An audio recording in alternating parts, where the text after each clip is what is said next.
pada dasarnya memang ini korelasi itu adalah sebuah prosedur statistik yang digunakan untuk menganalisis data apabila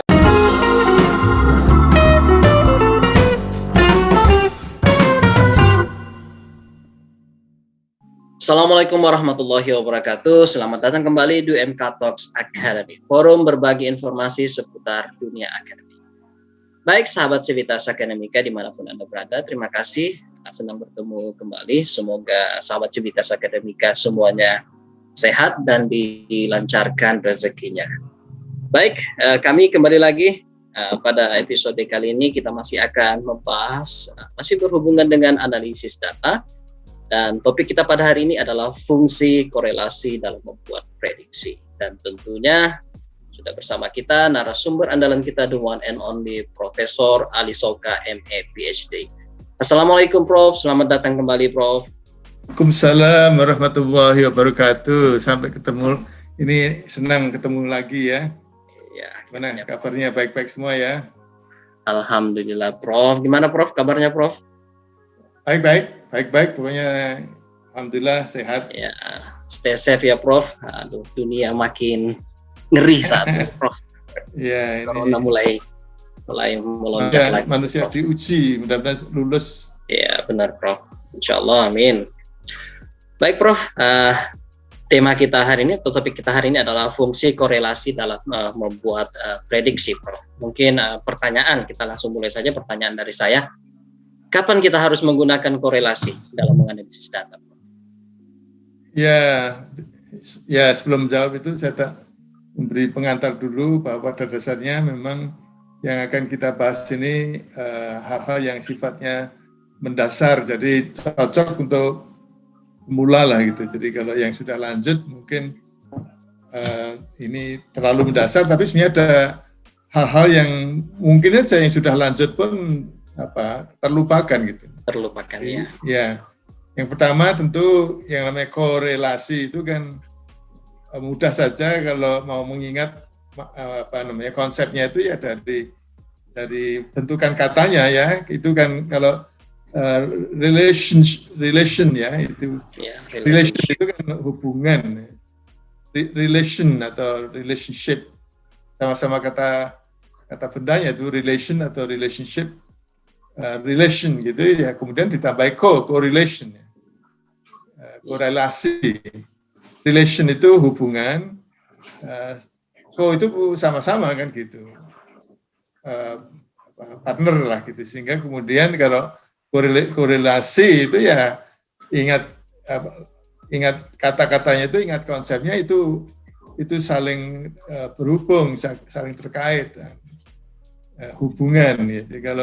Kalau hubungan saja mungkin relation gitu ya, relation dalam artian. Pada dasarnya memang ini korelasi itu adalah sebuah prosedur statistik yang digunakan untuk menganalisis data apabila peneliti ingin melihat hubungan. Gitu. Jadi mudahnya untuk dipahami misalnya di sekolah-sekolah, di SMA misalnya, kalau kemudian melihat ada siswa yang peserta didik yang bagus matematikanya, kok bahasa Inggrisnya juga bagus. Hubungannya apa antara bahasa Inggris dengan matematika gitu?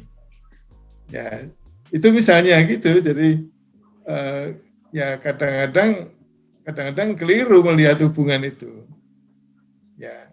Dianggap hubungan sebab dan akibat. Tapi sebelum sampai ke sana, jadi sekali lagi kalau ingin mengetahui hubungan antar variabel dalam kaitan ini, mungkin lebih baik kita fokuskan pada yang mendasar, jadi dua variabel ya.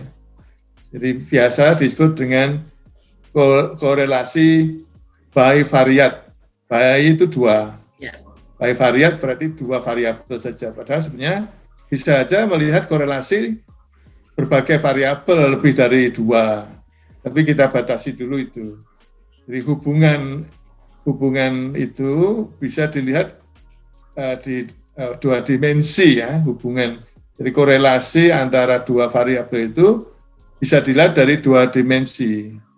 Hubungannya itu katakanlah misalnya kuat atau tidak. Kalau pertemanan hubungan itu akrab atau tidak gitu. Jadi itu kalau dalam bahasa Inggrisnya ya berarti derajat hubungan ya, tinggi rendahnya gitu ya. Intensitas hubungan jadi tinggi rendahnya hubungan itu bisa dilihat dari angka. Kalau hubungan itu kan sempurna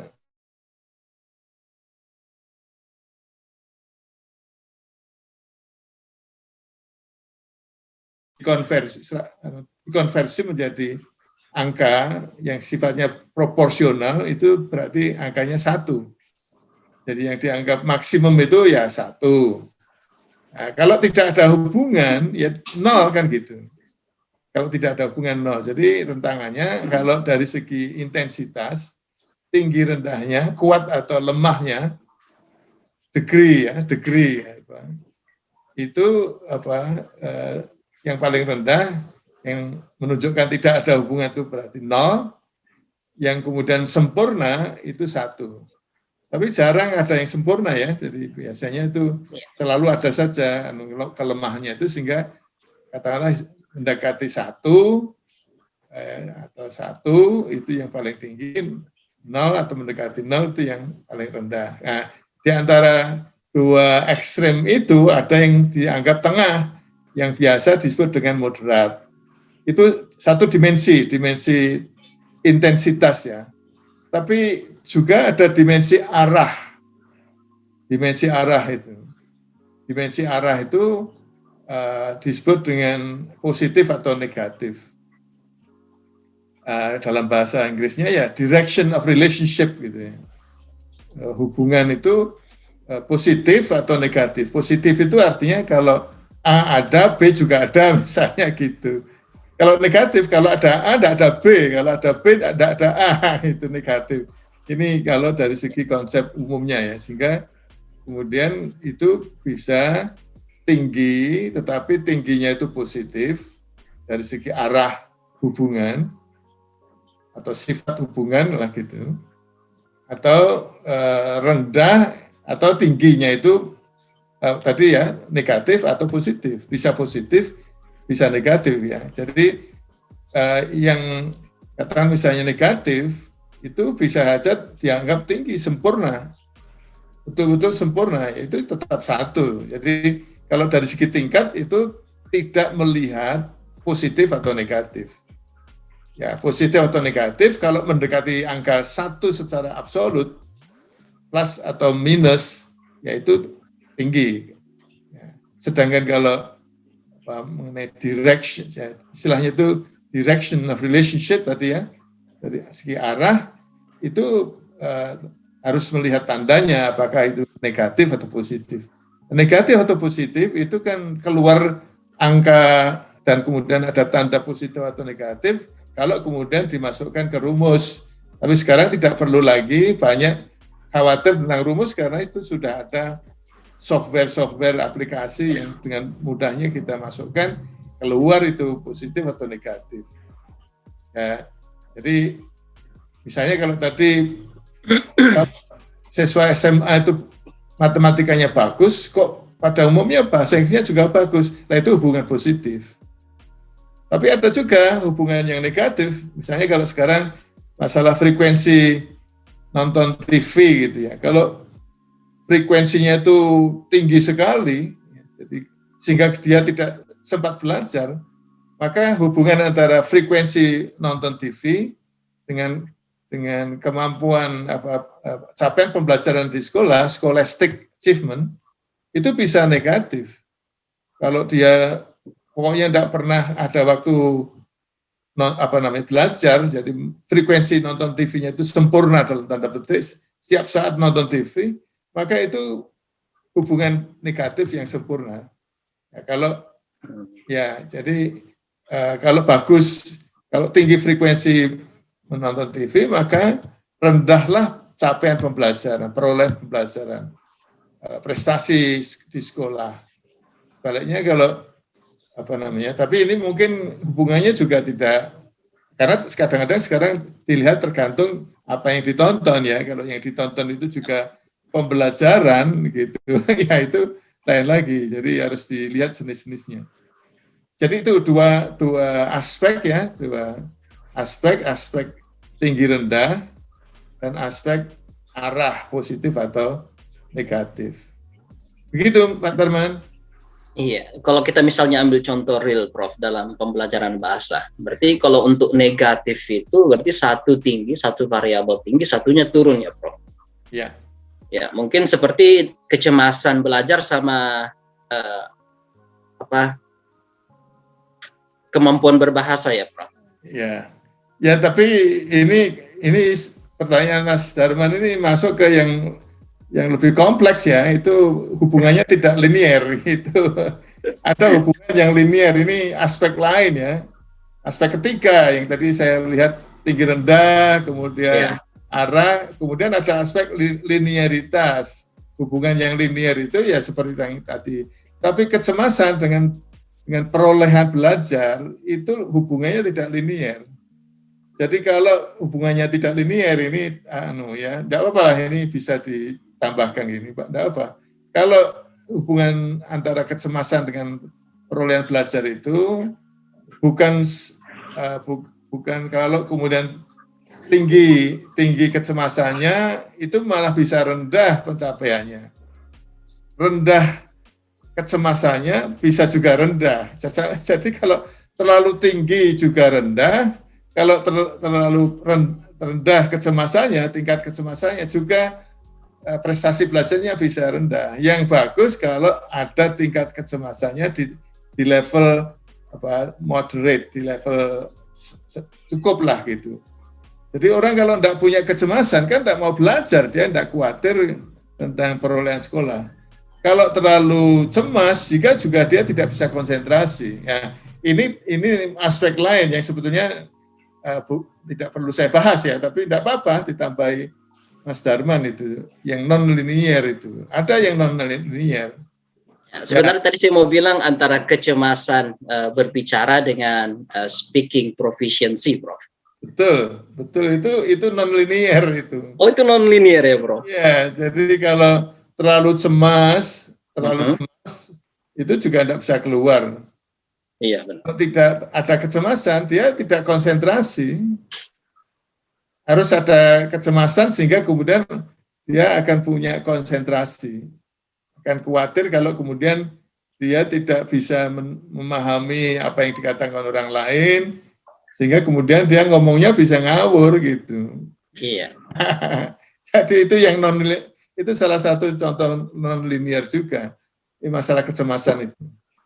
Kemudian ada hal lain ya yang penting sekali, jadi sekali lagi itu tadi ya ada 3 dimensi, berarti ya ada dimensi pertama itu tinggi rendah, kemudian tinggi rendah atau kadang di tengah-tengah ya moderate, kemudian ada arah positif negatif, kemudian yang ketiga itu di linearitas, ada juga yang tidak linear itu, sehingga itu bisa juga kalau tinggi rendah, kalau dari segi derajat hubungan itu tinggi, itu faktor lain atau variabel lain menjadi rendah.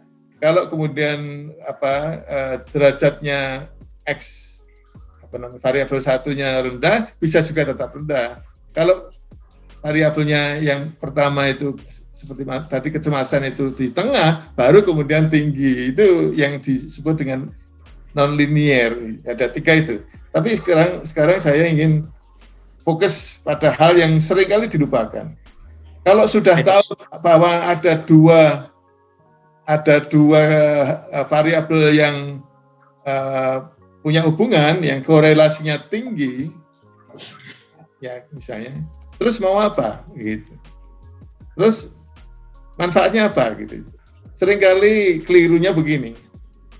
Tadi ya contoh sederhana tadi. Kalau kemudian dilihat kata misalnya diberi tes matematika dan bahasa Inggris kepada para siswa di SMA. Kalau matematikanya tinggi, bahasa Inggrisnya juga tinggi karena sama-sama diajari matematika dan bahasa Inggris ya. Terus kemudian kalau begitu disimpulkan untuk bisa meningkatkan kemampuan matematikanya perlu ditingkatkan kemampuan bahasa Inggrisnya, ya dianggap sebagai hubungan sebab dan akibat. Itu keliru itu.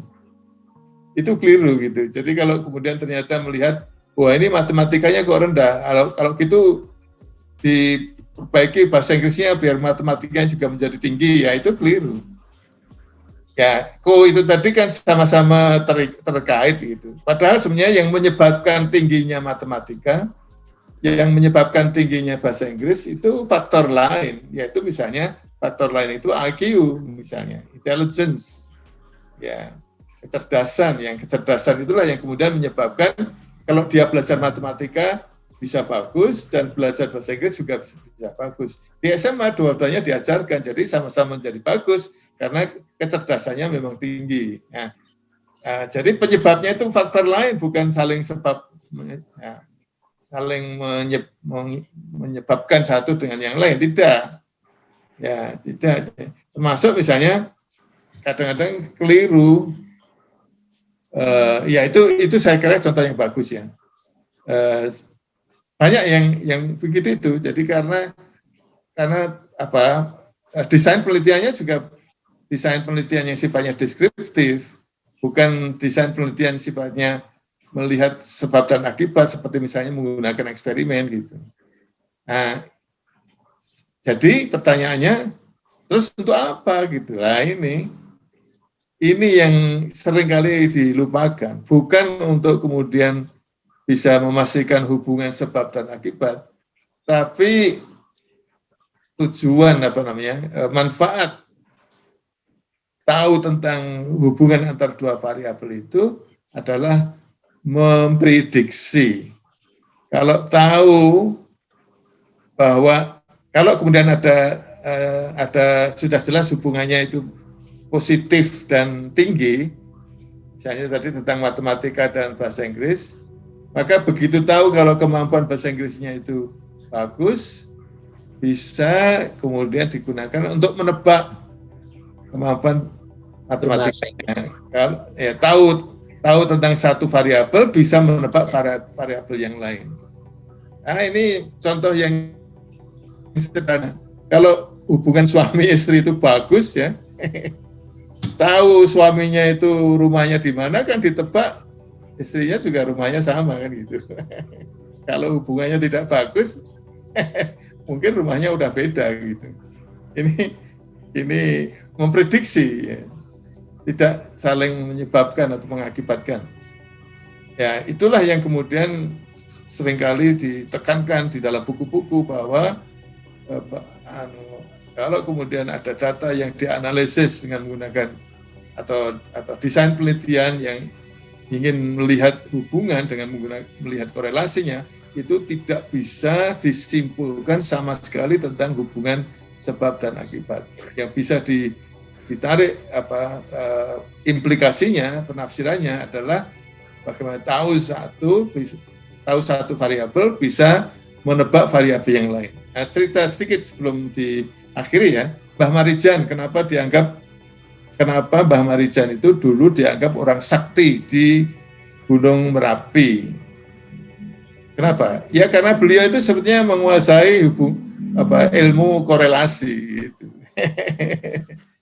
Ya, jadi itu tanpa menggunakan angka-angka statistik, tapi melihat hubungan antara fenomena alam yang ada di Merapi dengan meletusnya Gunung Merapi. Jadi kalau pohon-pohonnya seperti apa, binatangnya lari seperti apa, udaranya mungkin seperti apa, maka Mbah Marijan sudah bertahun-tahun tahu itu pasti akan terjadi letusan Merapi. Tapi ternyata kenapa Mbah Marijan itu kemudian keliru ya, Mbah Marijan waktu itu kan tidak turun ya, sehingga meninggal ya. Kenapa keliru? Ternyata ada teman dari UGM menjelaskan, Mbah Marijan tidak tahu bahwa perilaku Gunung Merapi berubah. Ya, jadi fenomena yang dilihat secara alami masih sama, menurut Mbah Maharijan dulunya itu ya tidak akan ada letusan Merapi, tapi ternyata fenomena Gunung Merapi berubah sehingga kemudian dia prediksinya menjadi tidak tepat. Beliau waktu itu kemudian akhirnya kan tidak turun sehingga kemudian wafat ya. Nah itu ilmu korelasi itu. Seperti juga kalau sehari-hari kita lihat awan dan kemudian mendungnya seperti apa, anginnya seperti apa, memprediksi hujan, itu sebenarnya korelasi. Begitu Mas Darman. Ya, Ya, ini Prof. Berarti kalau misalnya kita kembali ke analisis data, apakah prediksi itu bisa benar, bisa salah juga, Prof? Kalau kita itu hubungkan tergantung dari tingkat intensitas hubungan. Semakin akurat, semakin tinggi hubungan antar variabel itu, maka semakin akurat prediksinya. Ibaratnya kalau 100% atau 1, ya itu akurat. Begitu rendah, lebih rendah dari 1, apalagi dekat dengan 0, maka akurasinya itu menjadi lebih rendah. Ya itu termasuk negatif tadi, kalau tahu ada anak yang di kelasnya itu rendah capaian pembelajarannya, itu bisa ditebak, kamu nonton TV setiap hari berapa jam ya, itu menebak gitu. Siapa tahu mungkin prestasi belajarnya di sekolah itu ya karena nonton TV tadi, itu hubungan negatif kan, dari segi frekuensi nonton TV dengan perolehan atau prestasi belajarnya di kelas. Begitu Mas Darman. Oke, baik Prof. Terima kasih penjelasannya. Waktu kita juga terbatas ini, Prof. Tapi saya kira penjelasan tadi cukup lugas ya, Prof. Ya, kita banyak belajar. Baik, Civitas Akademika, sekian dulu untuk episode kita kali ini. Namun jika masih ada pertanyaan yang ingin ditanyakan, tentunya berhubungan dengan fungsi korelasi dalam melakukan prediksi, silahkan tulis di komen di bawah ini. Dan jika merasa channel ini bermanfaat, tolong share, subscribe, dan like. Oke, baik, kita akhiri. Sekian dari saya Sudarman, SPD MID, pamit undur diri, sampai ketemu lagi di UMK Talks Academy episode selanjutnya. UMK Talks Academy, forumnya orang cerdas. Baik, terima kasih. Assalamualaikum warahmatullahi wabarakatuh.